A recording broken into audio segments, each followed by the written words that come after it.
to read the Word of God in unison. Okay? Ready? Read. And the Lord said, Shall I hide from Abraham the thing which I do? Seeing that Abraham shall surely become a great and mighty nation, and all the nations of the earth shall be blessed in him. For I know him that he will command his children and his household after him, and they shall keep the way of the Lord to do justice and judgment, that the Lord may bring upon Abraham that which he had spoken of him. Tayo po ay manalangin. Heavenly Father, we thank you so much for the reading of your words.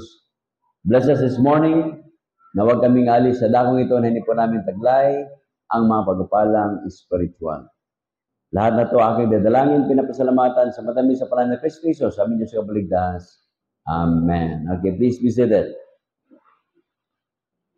Ngayon po ay I'm going to talk about, kasi nga extension po ito ng Father Sunday. So Father Sunday is John 16, extension po ito. So ang atin po mga kapatid, we are going to discuss different kinds of fathers in the Bible. So may iba-ibang klaseng tatay. At higit sa lahat, ayun, thank you. Inutosan po ng Diyos, hindi lang yung tatay, pati mga nanay, di ba? Sabi dyan sa Proverbs 22, verse number 6, Train up a child in the way he should go. Kaya mga tatay, mga nanay, yung mga nagbabalak mag-asawa, part of being a father or being a mother, and even, being kuya is to train. Okay? Training. So sa mga tatay at nanay, train up a child in the way he should go. And when he is old, diba? He will not depart from it. So bakit po ang mga tatay, makinig kayo mga maigi, bakit po tayo ay mayroong mga rebellious na mga anak? Tandaan nyo ha, God has appointed the father as the spiritual guardian of the home. So tayo mga tatay, spiritual guardian po tayo sa ating mga tahanan. Ibig sabihin sa tahanan, tayo po yung mag-train sa mga anak po natin. Okay? Sometimes, we see delinquent, rebellious children.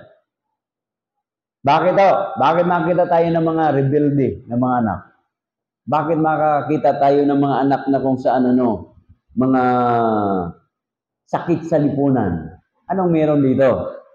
The problem can be often be traced to fathers who fail to train their children. Kaya ang problema po ngayon, bakit may mga adik na mga bata, ba't may mga bata ngayon, mga anak tayo na kung saan sumasagot sa mga magulang, mga rebelde, mga snatcher. Bakit? Minsan po, ang problema ay nandoon sa mga tatay. Okay? Bakit? Ang tatay po, ang trabaho dapat ng tatay is to inspect properly their child's spiritual development. Tingnan po ninyo mga tatay na yung mga anak po ninyo ay may pagkakilala sa Diyos yan. Dalhin ho ninyo sa simbahan yan. Kahit yan ay magtatakbo-takbo po dito, yan po ay walang ginagawa po dito, dalhin nyo lang po yan. Kasi po, ang gagawin po ninyo yan, habang dinadala nyo dito sa simbahan, naka-inject yan sa isipan nila na paglinggo ay araw ng pananambahan. Amen, mga kapatid? You are training them. Sige, subukan mo yung bata. Dalhin mo lagi sa linggo. Basketball court. Basketball court. Linggo-linggo, dalhin mo sa basketball court. Anong meron yan? O ito na nga lang eh. Hindi naman tayo train. Yung mga sabongero, trainin ba yan ng mga tatay nila na magsasabong? Hindi. Nakikita lang nila yung mga tatay nila himas ng manok. Nakuha niyo ba yun? Sa kahihimas ng manok. Tapos pinapasabong doon. Ayun. Kaya kita mo yung mga testimony, di ba? Sabi ng mga testimony, nang dahil sa isabong, ako po ay meron ng Inmax. Okay. Dahil sa isabong, meron akong Inmax. Pero dati, meron akong Fortuner. Natalo pala. Bininta yung Fortuner, Inmax na lang. Yung naka-Inmax naman, dati po, ngayon po ay meron na po ako bisikleta. Nakabili po ako ng bagong bisikleta. Pero dati po, ako po ay naka-Inmax. Pambihira, no? Ayos yan na. Ito malala. Ako po ngayon ay nakakapagrinta na ng bahay. Nang dahil sa isabong, nakabayad na po ako ng renta ng bahay. Pero dati po, meron kaming bahay. Nabinta, natalo eh. Kita mo yan? Kalukuhan ng ano? Kaya, i-train natin yung mga anak natin, mga budel. Okay? So, inspect nyo yung mga anak ninyo with regard to spiritual matters. Kasi nga po, pag hindi nyo nasubaybayan yan, lumalaki yan, meron ng mga kabarkada yan. Pag hindi po yan, meron na mga exemption to the rule. Halimbawa, sila Randy, sila Risa. Wala ang tatay nila dito. Hangaan nyo yung mga magkakapatid na yan. Wala ang tatay, wala ang nanay. Pero, panatag yung tatay at nanay nila kasi nga, nagsisimba sila. Nakuha nyo? Minsan nga magsiselfie pa yan siya, si Randy. Magsiselfie, Pagka-selfie, papadala niya doon sa tatay niya. Nagsimba ko, ebidensya yan, di ba? Yung tatay, panatag, salamat, ang simba yung anak ko. Pero kung ang selfie niyan, may hawak na red horse, patay kang bata ka. Di ba? Ang tatay noon, tatawag ka agad yan. Pero pag sinin mo doon, ganyan, matutuwa yung tatay mo. Ganyan po yan, mga budad. Ano pa? Failed to correct their children's wrong behavior. Yan po yung problema. Marami na pong tatay hindi na kinukorek yung maling ugali ng mga anak. Kaya mga tatay mga nanay, i-correct ninyo ang anak po ninyo. Nung araw, ang mga anak po natin, pagpapasok sa eskwelahan, anong ginagawa nila? Nag-good morning yan. Good morning, ma'am. Good morning, sir. Ako nung araw, ganun din eh. Kaso lang, may crush ako doon sa yung teacher ba? Crush ko nung first year high school ako. Second year high school. Nung third year high school, hindi na good morning sinasabi ko eh. Pag nagasalubong kami, ang salubong ko na I love you, ma'am. Sabi ng teacher ko, alkalali ka nga dito, ano yan sinasabi mo? Ang liwaliwanag, ma'am. Sabi ko, I love you, ma'am. Wala kang respeto. Sabi ko, hindi ho. Pag sinabi kong good morning, that is respect. Pag sinabi kong I love you, that's more than a respect. Di ba? Ganun ba yun? Ganun yun. Kaso lang, yung kasasabi mong I love you, ano lang ako noon mga siguro 15, 16 years old. Bagong graduate yon, mga siguro 22, 23 years old lang yun. Matanda ka sa akin ng mga yata, mga 8 years yung teacher. Isipin mo yan. Ano pa mga kapatid? Failed to train their children in right behavior. Kaya turuan natin yung mga anak natin sa tamang pag-uugali.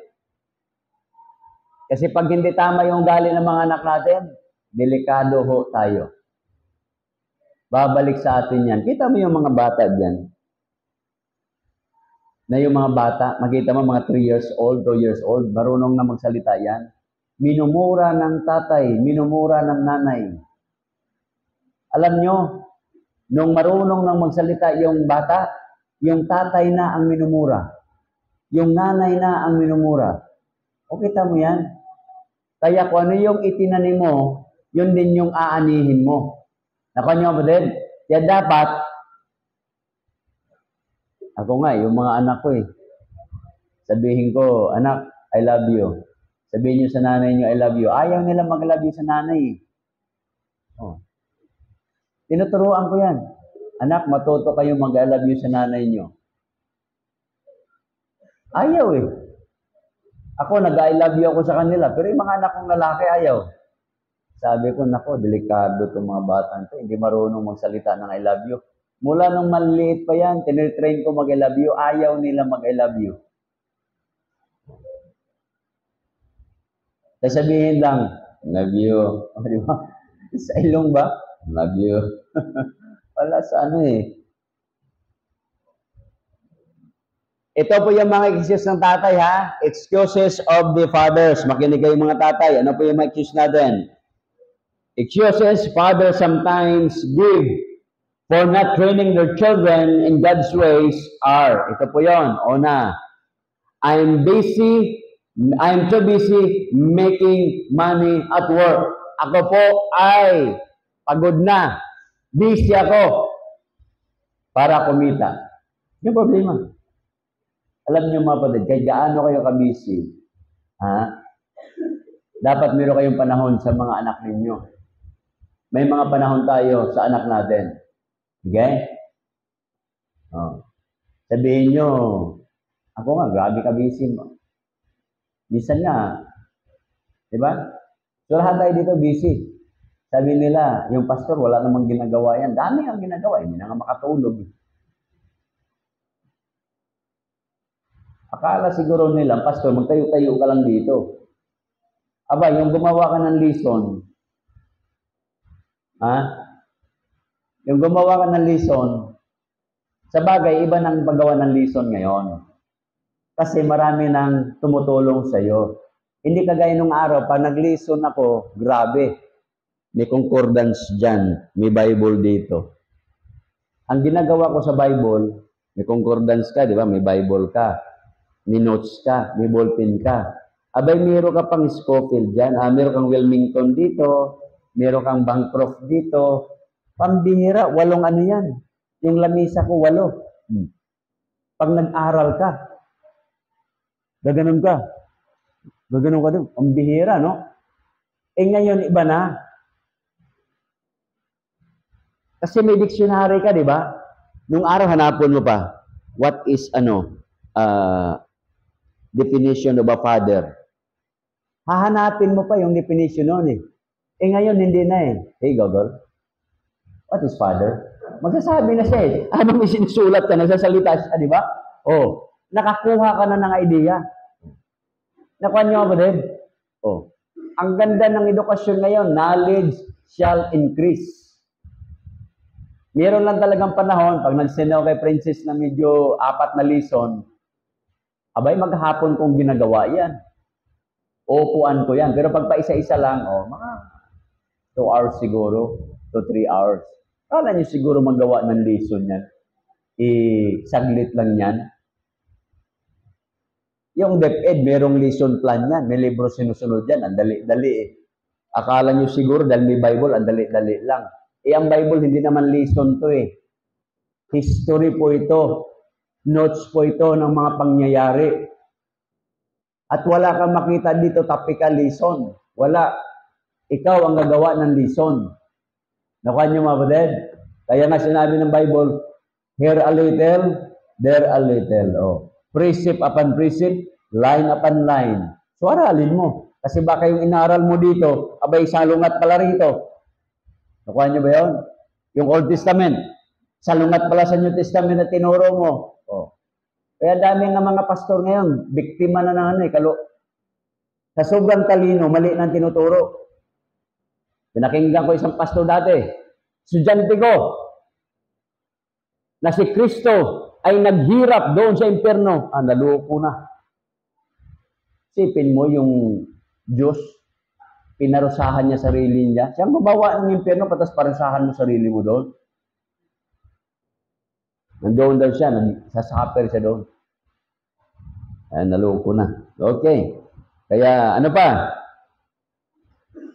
I'll leave it up to my wife.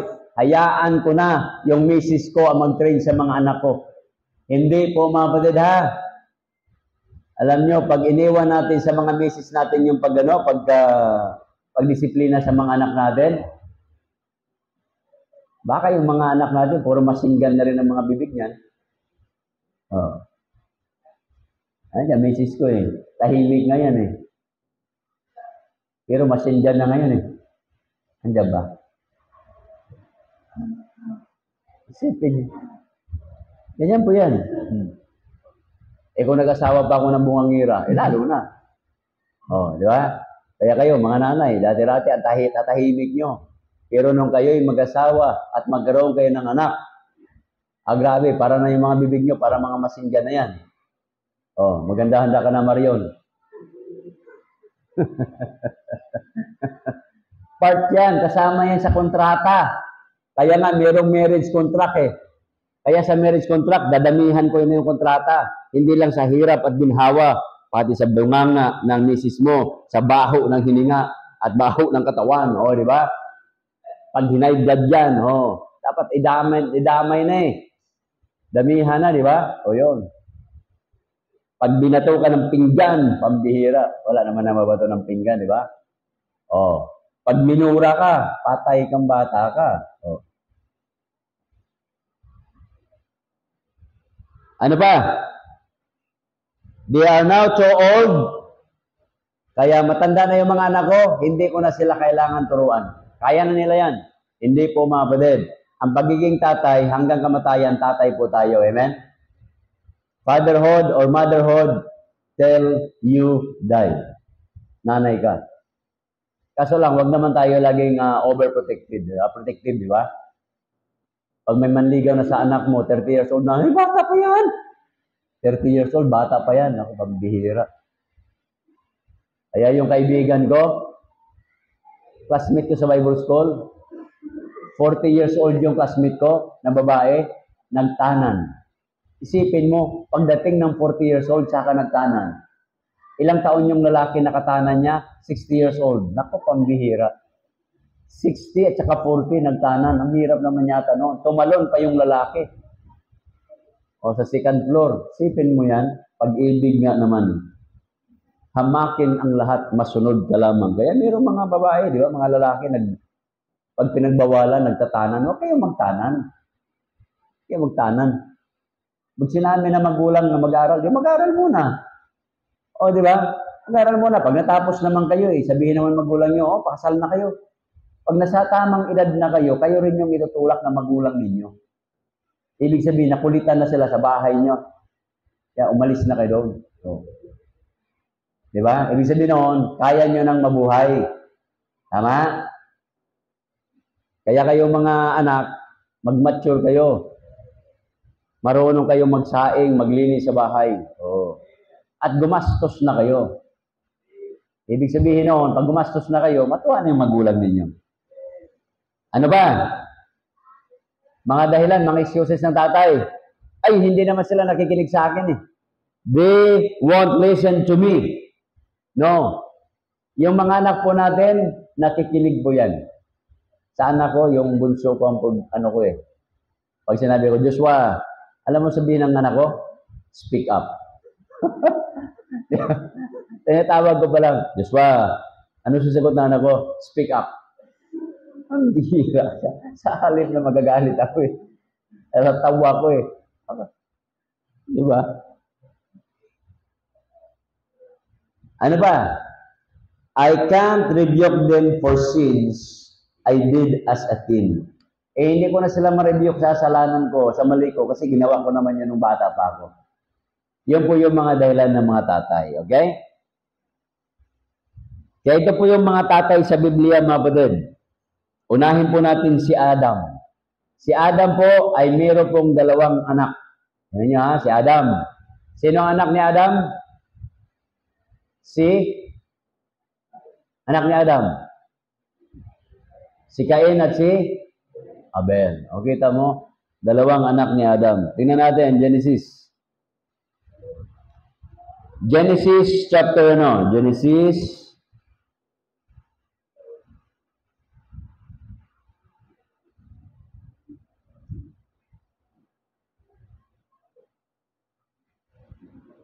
chapter 4. Yan na yun, si Adam, ang unang tatay na pag-usapan natin. Genesis chapter 4. And Adam knew his wife, and she conceived and bare Cain. So yun yung unang anak niya, na lalaki. And said they had gotten a man from the Lord. And she again bare his brother Abel. And Abel was a keeper of sheep, but Cain was a tiller of ground. In the process of time, it came to pass that Cain brought of the fruit of the ground an offering unto the Lord. And Abel, he also brought of the firstlings of his flocks, and of the fat thereof, and the Lord hath respect unto Abel and his offering. Ito yon. Kanina nabanggit ko sa inyo na tayong mga tatay, dapat we have the interest of training our children with regards to spiritual matters. Tingnan nyo ha, dalawa lang yung anak ni Adan. Hindi pa niya naturuan ng tamang paglilingkod sa Panginoon. Lagi nating i-inject sa isipan ng mga anak natin na itong Biblia na ito ay tama. Tama mga kapatid? Ito po ang sundin natin. Ito. Kaya kita nyo, nung panahon po ni Adan, hindi niya nabigyan yung kanyang anak ng proper training with regards to spiritual matters. Yung isa niyang anak, iba yung hinandog. Yung isang anak, tama yung hinandog. Okay? So yun po mga kapatid. Ano po yung failures ni Adam? Ito po yung mga failures ni Adam. Tingnan nyo ha. Adam's first failure was to please his wife, makinig kayo mga misis, instead of pleasing God. Okay? Yun po yung unang mali ni Adam. Sa halip niya, i-please niya yung kanyang Diyos. Ang plinis niya yung kanyang misis. Sinabi ng misis, Adam, para masarap to ah. Kung sa Pilipinas yun nangyari, baka bayabas yung inhandog, ano? O bayabas. Adam, masarap tong bayabas. Oh. Oh. Hanggang ngayon, pinagtatalunan yan. Sa Bible School, pinagtatalunan namin yan. Kasi sabi nila, Adam's apple. Nakakagat daw si Adam ng apple. O, di ba? Kaya meron daw yung mga lalaki dito, tawag dito Adam's apple, ano? Pero, ito tandaan nyo, ang Panginoong Jesucristo, never siya nagbanggit ng apple. Ang binanggit ng Panginoon is vine. Vine, di ba? Ubas. At walang prutas sa balat ng lupa na yung bunga, pag natamaan, it will create a rainbow color other than grapes.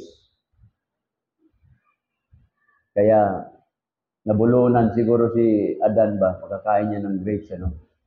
Ayan dito. Kaso lang, hindi kasi alam ng mundo, tinawag na Adam's apple. Laki naman kung apple yan, di ba? Eh para tayo may mga anong tawag noon? Yung may mga tao na meron dito? Oh, thyroid. Oh. So yun po mga kapatid. Failure, unang failure ni Adam yan ha. First failure niya was to please his wife instead of pleasing God. By eating the fruit, he knew he was taking Eve's side and disobeying God. Yung pagkain niya, kaya na ang kasalanan ni Adan is disobedience to God. Hindi niya sinunod yung inutos ng Diyos na wag mong kainin yan. Ang tawag po sa prutas na yon, the fruit to know good and evil. Isang utos lang ng Diyos, hindi pa masunod-sunod ni Adan.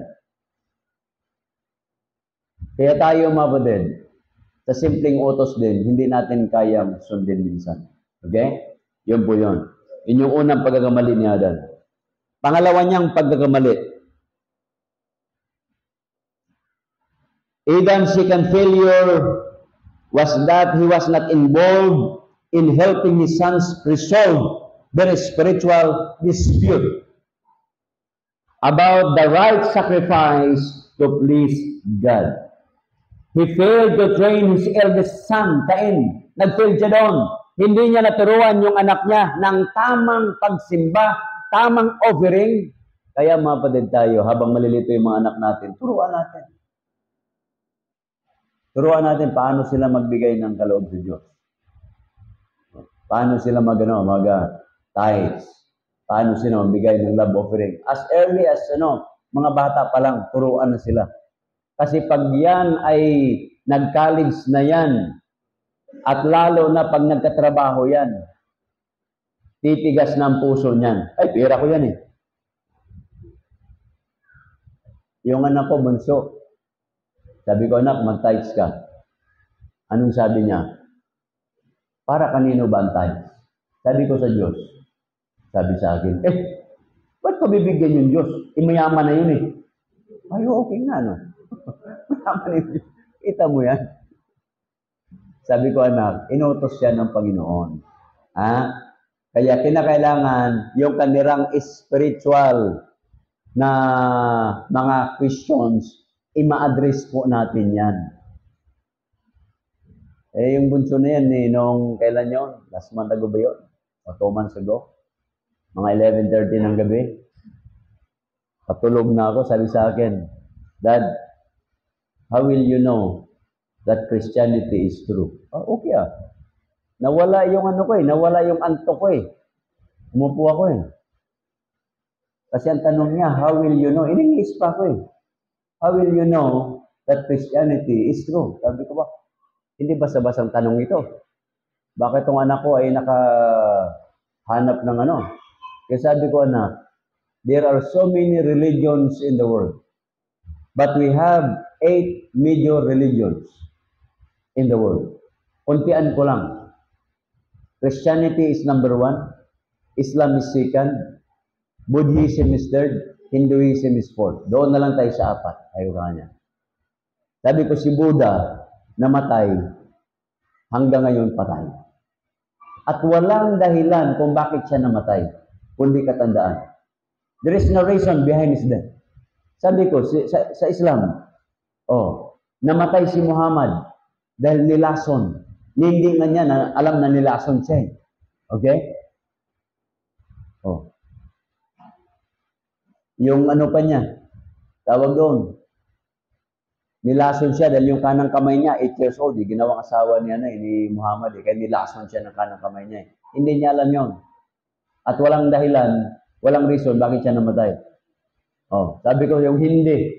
Ang daming ano niyan, Hinduism, ang daming Diyos diyan. Collection of gods.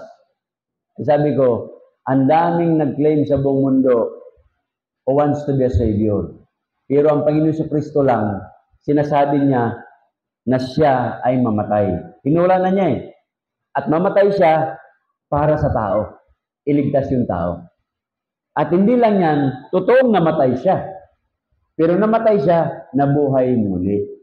Sabi ko, anak, doon sa Jerusalem, mayroong 2 libingan doon. Sasabihin, para bang kayo, pag bumisita kayo doon sa Jose Rizal, di ba? Tatanungin kayo ng mga ano dyan, ang tawag doon. Pag nandoon kayo kay Dr. Jose Rizal, pag kayo ay may field trip dyan, tatanungin kayo, saan po nilibing si Dr. Jose Rizal? Ang sagot nyo kagad, saan? Ha? Mga estudyante, saan ba nilibing si Jose Rizal? Ha? Hindi nyo alam? Siyempre, sa libingan. Sa libingan, siyempre. Sa Bagong Bayan. So sabi nila, sa Bagong Bayan. Sabi naman ng isa, hindi. Yung kinatirikan mismo ng monumento doon sa Lunita, doon. Wala tayong pakialam kung saan siya nilibing doon.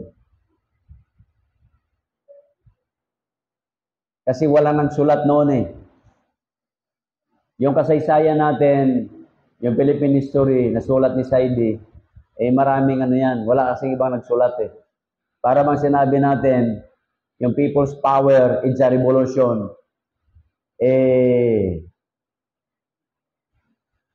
sabi nila, it's a revolution, people's power yon. Wala pong people's power nangyari noon. Bakit? Ang population po ng Manila nung panahon na yon is 9 million. Ang nasa EDSA lang 3 million. So paano ba in any free country or democratic country, it should be 50 plus 1. Di ba? Para manalo ka, 50 plus 1. Ibig sabihin, kung 9 million yon, dapat mayroong 4.1 or 4.5 million plus 1 na nandyan sa EDSA. Wala 3 million lang so walang people's power. Pero sa kasaysayan natin, people's power. Tinanggap yan ng buong mundo. Pero tayo nandito, alam natin yung demokrasya, that in a democratic country, pagdating sa butuhan, pag 50-50 yan, hindi po, tabla po yan. Pero pag 50 plus 1, that is power. Nakuha nyo na? O yun ang tinuturo sa democratic country. Okay. So ito yung problema po ni, ni Adam, Hindi niya na-train yung kanyang anak na si Cain at hindi niya na-train yung kanyang anak na panganay na anak niya. Kaya mga kapatid, tayo pong mga magulang, that would be our responsibility to train our children na matuto sila magsamba sa Diyos. Amen mga kapatid? Next. Ito. Kilalan nyo na siguro to. Ang pangalan nito ay si Lot. Okay? Ang tawag natin kay Lot is one of the worst fathers in the Bible. Isa sa pinaka-worst na tatay sa Biblia. Bakit worst? He was a disaster. Meron bang tatay dito, disaster? Bakit sinasabi natin disaster father?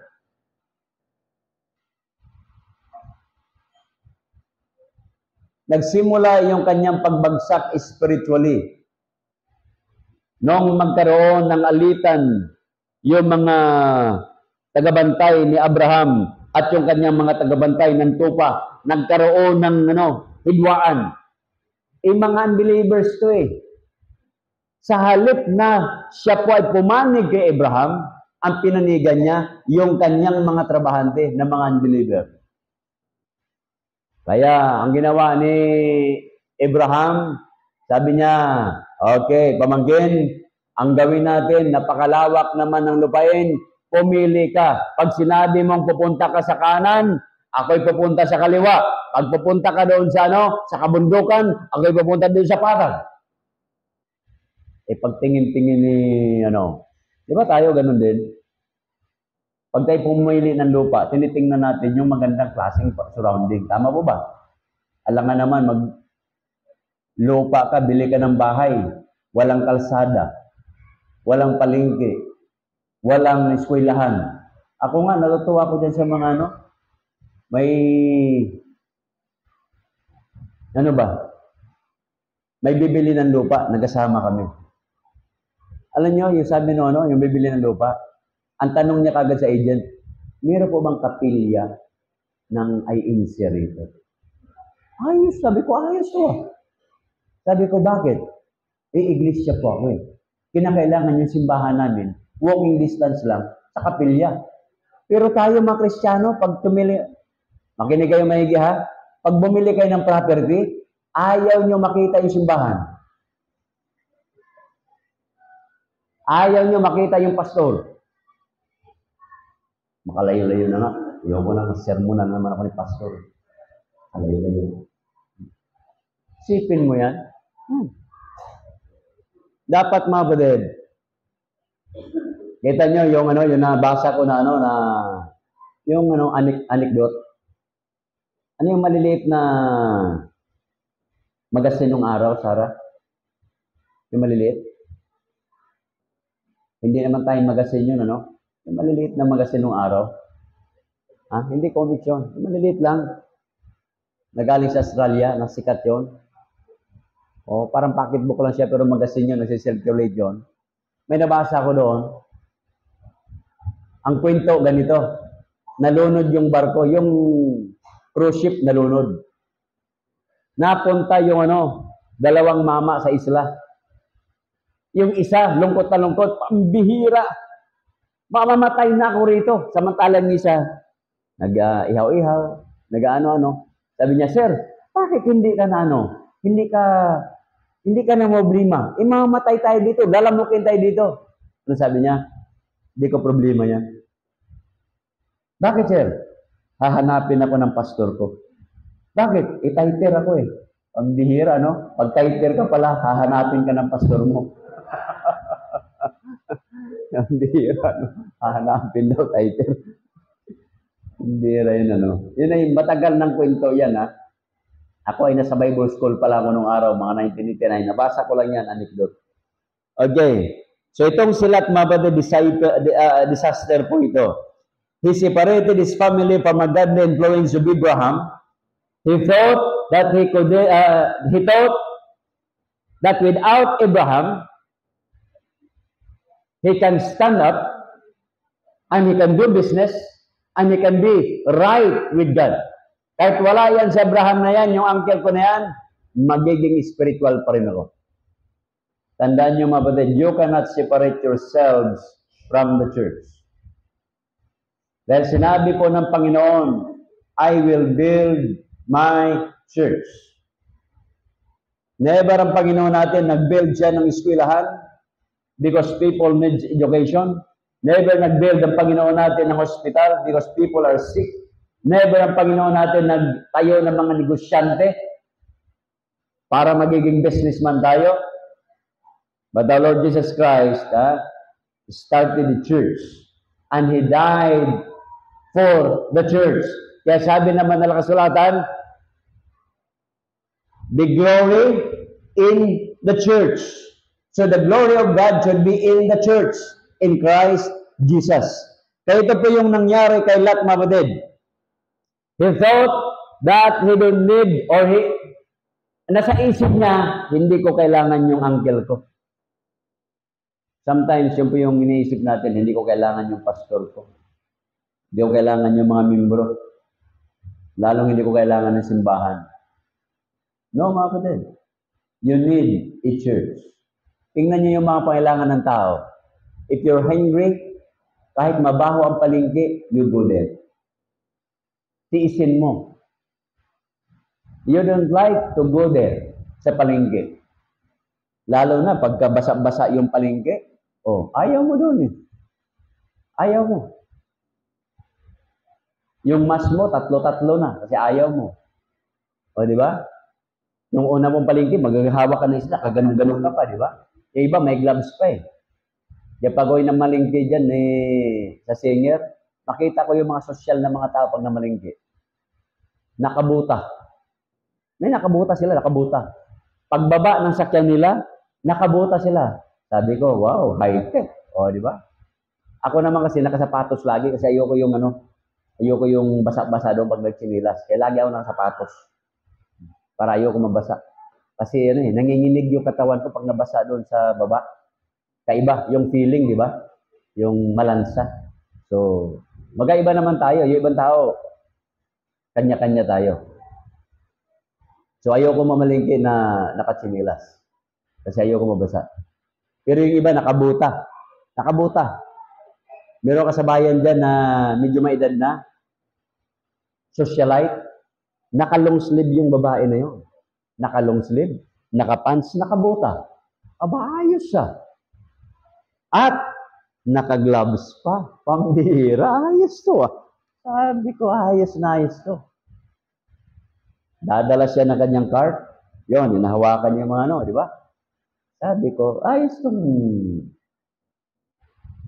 namamalingki na ito. Lagi ko sa bayan niya pag namalingki. Akala niyo, totoong namalingki ako. Hindi, driver lang po ako. Talaga namalingki si Mrs. Driver lang po ako. Bakit? Iba ang lalaki pag namili. Iba ang babae pag namili. Kasi pag ako namili, mag-aaway kami niyan. Bakit? Pag nakita ko ng talong, 10 kilong talong, sira sa bahay. Hindi ako nabili ng patingi-tingi na tag-5 pisong okra. Gusto ko isang balot. Balot. Pagkamatis. Dito, alam niyo naman, pag bumili ako ng sayote, sako-sako eh. Sabi nga ni Pastor Celso, kabinata mong tao, kaiba ka malingki. Kasi pag namalingki ako, 1 galong tuyo. Kalahating sakong asin. Sabi niya, ikaw lang naman isang gagawin mo dyan. Ayoko kasi pabalik-balik doon eh. Di ba? Bibili ka bigas. Bibili ka lang din naman ng bigas ng kilo. Bibili mo na 1 sako. Kasi sayang yung pamasahe mo balik-balik. Unless malapit lang yung yung bilihan mo, at least exercise. Okay? Ito mga kapatid, anong lesson natin makita dito kay kay Lot.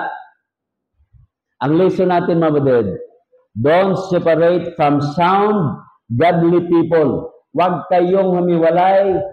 Dapat kayo ay may mga kilalang mga pastor.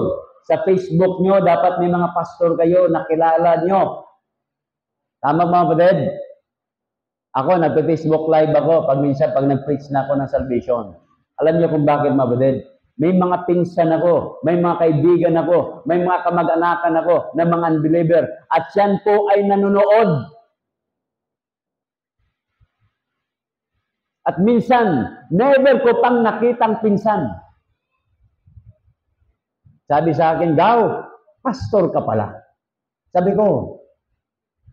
niya, sige Gaw, irehis man ko. Na irehis? Walang simba-simba. Sabi niya, maghanap, ano ba simbahan mo, Gaw? Sabi ko, baptist ako eh. Wala naman dito sa amin, pero mayroong born again dito. Aba, nandoon na sa born again nga. Isipin mo yan. Tapos binibida na ako, yung aking pinsan, pastor yan eh. Never pa kami nagkita. Isipin mo yan. Kaklase ko, kaya mahalaga yung social media nyo. Kaya social media ninyo, huwag nyo nang isabi yung mga sama ng loob ninyo, yung mga away ninyo, yung mga utang ninyo, please lang, huwag nyo na. Yung mga damdamin ninyo, huwag nyo na lagay dyan. Ilagay nyo na lang, isipin nyo na lang na mayroong mga tao naghihintay dyan na kailangan ng salita ng Diyos. Pwede bang ilagay mo ang verse 1 lang dyan? Kahit walang kakwinta-kwintang verse. Sabi nila, walang kakwinta-kwintang verse daw. Jesus wept. O, di ba? Pag nilagay mo yan doon, nabasa ng kaibigan mo, Jesus wept. Ay, bakit kaya umiyak ang Panginoon? Lalo magsaliksik na salita ng Diyos yun, di ba? Anong dahilan, di ba? Yung tayong mga tao, gano'n, di ba? Anong kinalaman nun? Bakit umiyak ang Panginoon? Oh. Ganon po yan, mga kapatid. Ito yan. Unang problema nila, he sided with his fighting workers against godly Abraham. Genesis chapter 13. Hindi na natin basahin gaano yan. Genesis 13. Okay, tingnan nyo. Genesis chapter 13, verse number 5 hanggang verse number 13. Okay? Ang verse 7 na sabi dyan, there was a strife between the herdman of Abraham's cattle and the herdman of Lot's cattle. So nagtalo-talo sila. At sabi ni ni Abraham and Lot, let there be no strife, I pray thee, between me and thee, and between my herdman and the herdman, for we are brethren. So ngayon, separate thyself, hiwalay tayo. Ito, mga badida, sa tanang buhay ko, marami ng mga Kristiyanong humiwalay sa church. They separated themselves to the house of God. Alam niyo ang problema nila? Yung mga anak nila nagiging unbeliever, yung mga anak nila nakapag-asawa ng unbeliever, yung mga anak nila naging karnal, pinagpala sila materially, but spiritually, they are bankrupt.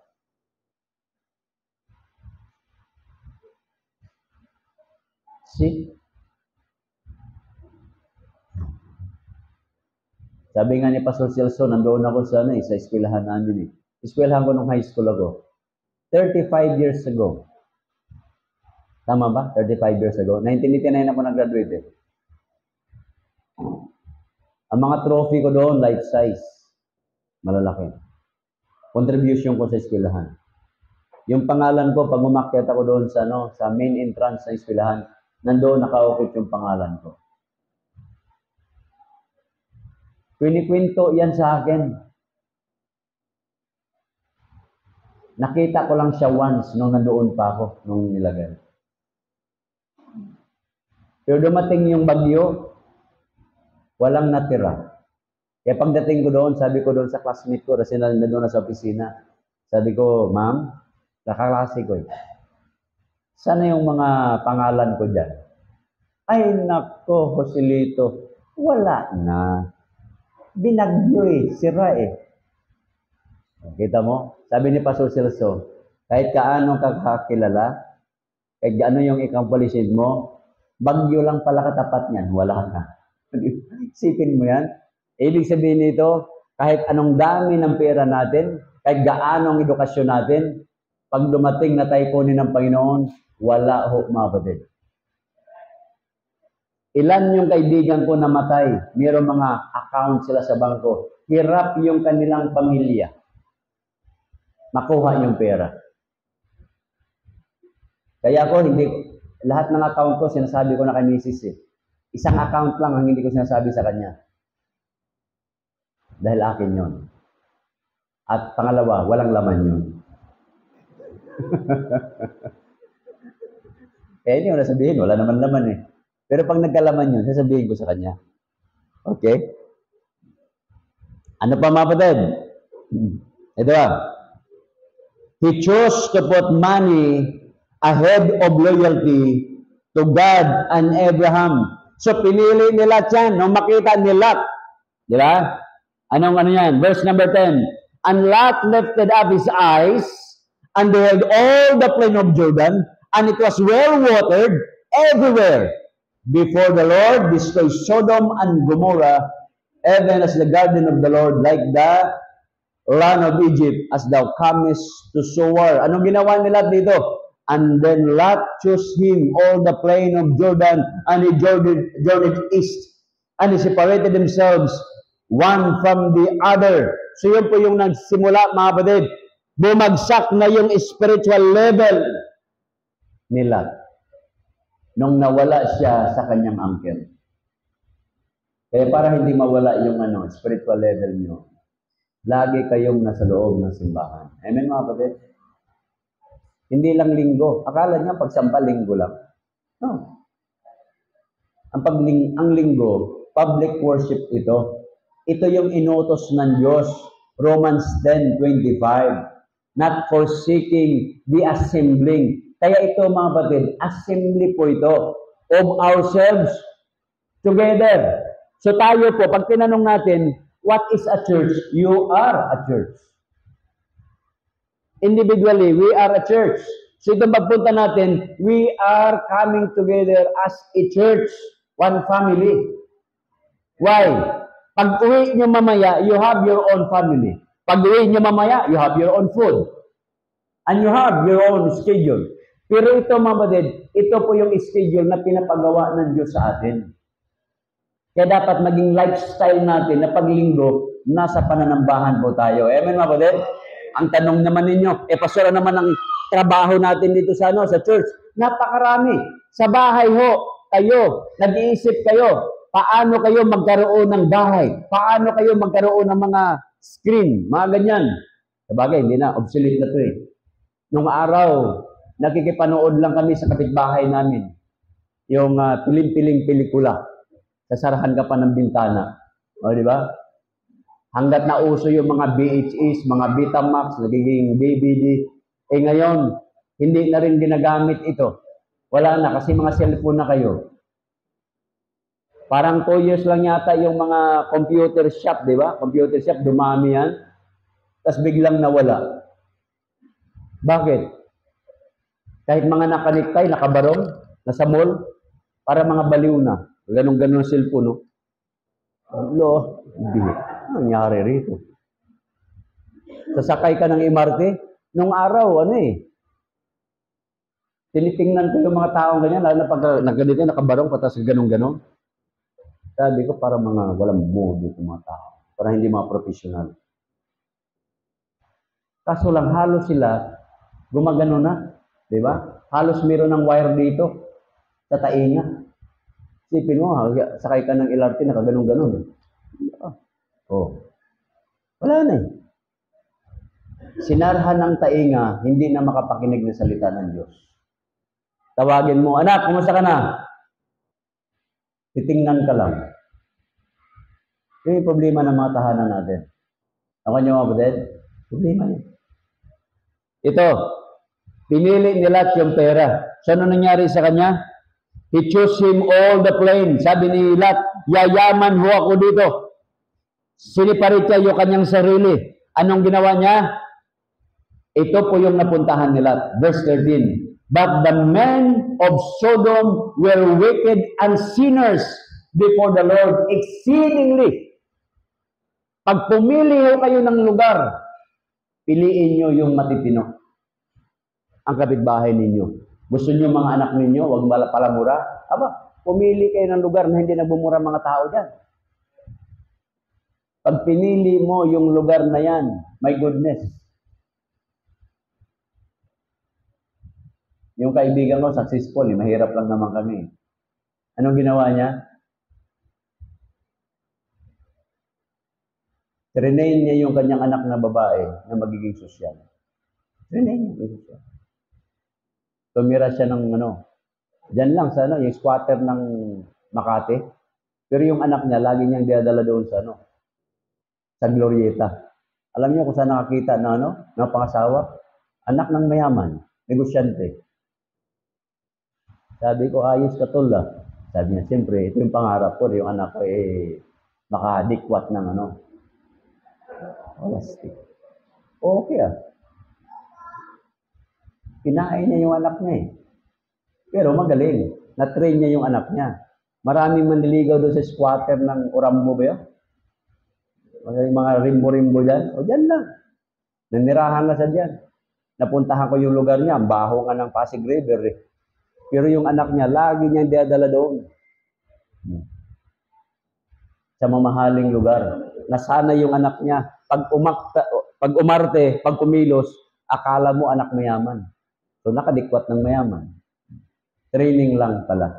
Kaya para yung mga anak ninyo, magiging spiritual, dito nyo, umarte kayo lagi din sa simbahan. Amen, mga kapatid? Oh. Kahit pagod ka, simba. Oh. Gusto mo yung anak mo, maging spiritual yan. Simba. You try to push. Kaya ito nangyari kaya sinabi natin disaster si Lot. Ito nangyari sa kanya. Shortcutin ko na He chose to fellowship with the wicked sinners in order to make his money. Binasa na natin yan, verse number 13. He offered his two daughters. Yung dalawa niyang anak na babae, in-offer niya doon sa mga tao.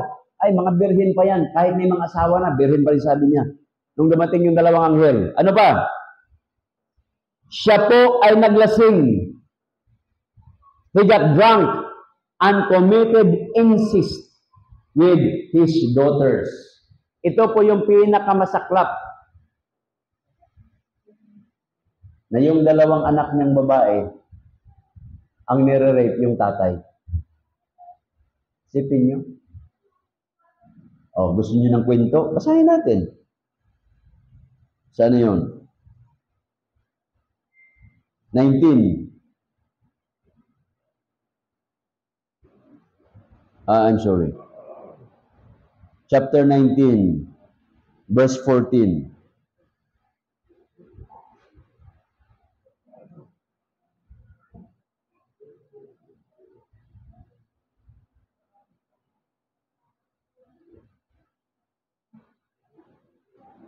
Di ba? Yung kanyang mga son-in-law, ang sabi diyan, and Lot went out and spake unto his sons-in-law, which married his daughters, and said, Up, get you out of this place, for the Lord will destroy this city. But it seemed as one that mocked unto his sons-in-law. Yun. Hindi na siya pinapakinggan. Kita niyan? Yung misis niya, nakasama-kasama niya, umaalis sila, lumilingon kasi siyempre, sabi ng anghel, huwag kayong lilingon. Siyempre yung misis niya habang tumatakbo, kung ngayon kapanahonan yun, nako yung cellphone ko, nako yung laptop ko, di ba? Kung ngayon yung kapanahonan na yun, nako yung bago kong biling bahay. Yung bago kong biling refrigerator, yung bagong install dyan, aircon dyan. Yung sasakyan ko, yun po yan mga kapatid. Yan ang problema. Kaya nung sila'y nakaalis na, yung kanyang misis, but his wife, verse number 26, Genesis 19, verse 26, but his wife looked back from behind him, and she became a pillar of salt. Nagiging asin. Tayo mga batid, marami tayong gustong balikan sa buhay. Pero pag namatay tayo, wala na tayong babalikan. Minsan yung kaklase ko, kasi ang pangit noon ba? Ano ba pagkapangit din sa binubuli natin? Tama ba? minsan namumuli tayo. Ang pangit mo ah. Sumagot siya. Sabi niya, sige, pag namatay tayo, pagandahan tayo ng bungo. Pambira, pagandahan ng bungo. Sabi ko, oo nga, no? Kasi naasar na siguro siya, kaya yun ang sinabi niya eh. Pagandahan daw ng bungo. Ano ginawa ng mga anak niya? Ito yun. Verse 31, chapter 19, verse 31. And the firstborn said unto the younger, Our father is old, and there is not a man in the earth to come in unto us after the manner of all the earth. Come, let us make our father drink wine, and we will lie with him, that we may preserve seed out of our father. Diba? Kalukuhan yan, nilasing yung kanilang tatay, nirape nila yung tatay nila, at nabuntis yung dalawang magkapatid na yun mula sa kanilang tatay. Yun po yung disaster nangyari sa buhay po nila. Kaya yung mga Amorites, pinapapatay ng Diyos yan. Bakit? Yun yung lahi. Ni ano eh, ni tawag yun? Lahi yun ni Lot eh. Kaya ayaw ng Diyos yan. Pinapapatay.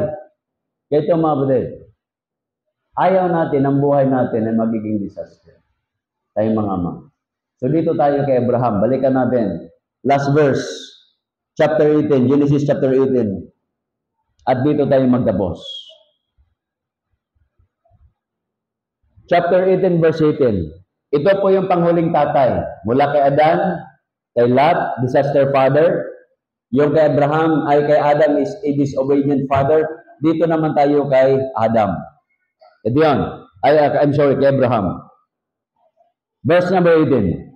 Seeing that Abraham shall surely become a great and mighty nation, and all the nations of the earth shall be blessed of him. Mula sa isang tatay, yung mga bansa na yon ay magiging mapalad. Ibig sabihin, if you will become a blessing, you will become a channel of blessing. For I know him, sabi ng Diyos, tingnan nyo ha, that he will command his children. Ang liwanag dyan, di ba? Verse 19, he will command his children, o utusan ni Abraham, yung kanyang anak na sumunod sa kanya. And his household after him, yung nandoon sa bahay niya, tuturuan niya about right relationship with God. And they shall keep the way of the Lord. Yung mga nandoon sa kanya, yung mga anak niya, at yung mga kasama niya, tuturuan niya paano sumunod sa Diyos. To do justice and judgment, that the Lord may bring upon Abraham that which he had spoken of him. Ang gandang paging tatay. Kaya mga tatay, harinawa, tayo po ay magiging kagaya ni Abraham. Turuan natin yung mga anak po natin, lalo na sa pagsamba, kaligtasan, akayin natin sila sa tama, madala natin sila sa Panginoon. Amen mga kapatid?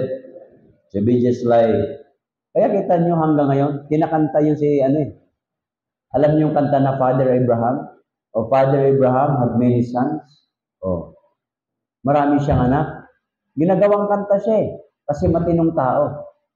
Kaya harinawa mga kapatid, gagayahin natin yung tama. Tumayo po tayo at tayo po'y manalangin.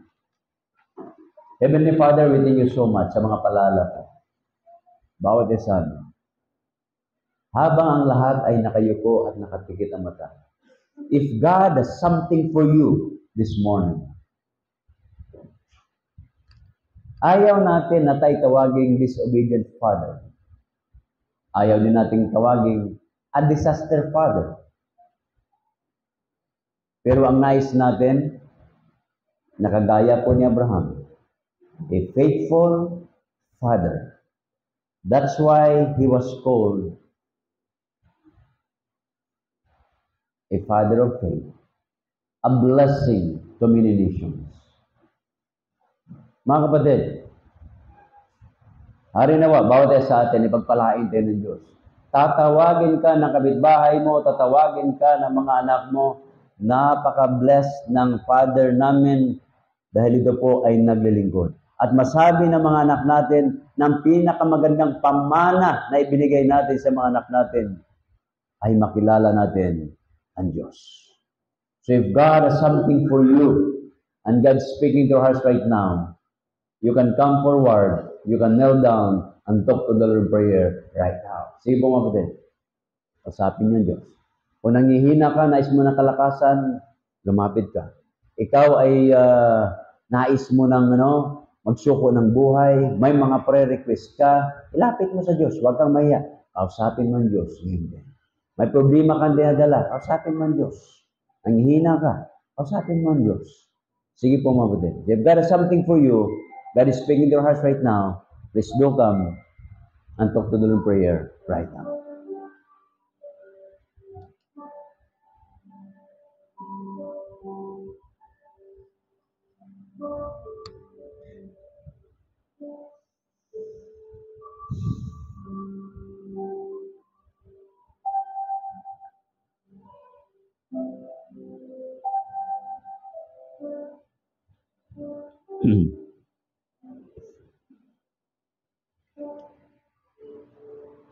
Heavenly Father, we thank you so much sa mensahe na ginamit niyo po upang kami ay maturuan, mapangaralan mula sa inyong salita. Sa aming pagsamantalang paghiwalay, ingatan niyo po kami, ilis ko pa man na disgrasya. Makita niyo po ang batay sa amin na tapat, patuloy ng kalingkod sa inyo hanggang sa ingalawang pagbabalik. Mga kapatid po namin na walang hanap buhay, bigyan ng hanap buhay, mga nanghina, palakasin, may karamdaman, pagalingin. At yung mga kapatiran po namin na kung saan ay nagsaliksik ninyong kalooban, gabayan niyo po sila, O Diyos. At mga kapatiran po namin na may mga negosyo, bless their business, O Father. Ingatan niyo po ang batay sa amin, ilis kapamakan ng disgrasya. Lahat na ito aking dadalangin, pinapasalamatan sa matamis sa panahon ni Kristo, sa amin sa baligtas. Amen. God bless us all.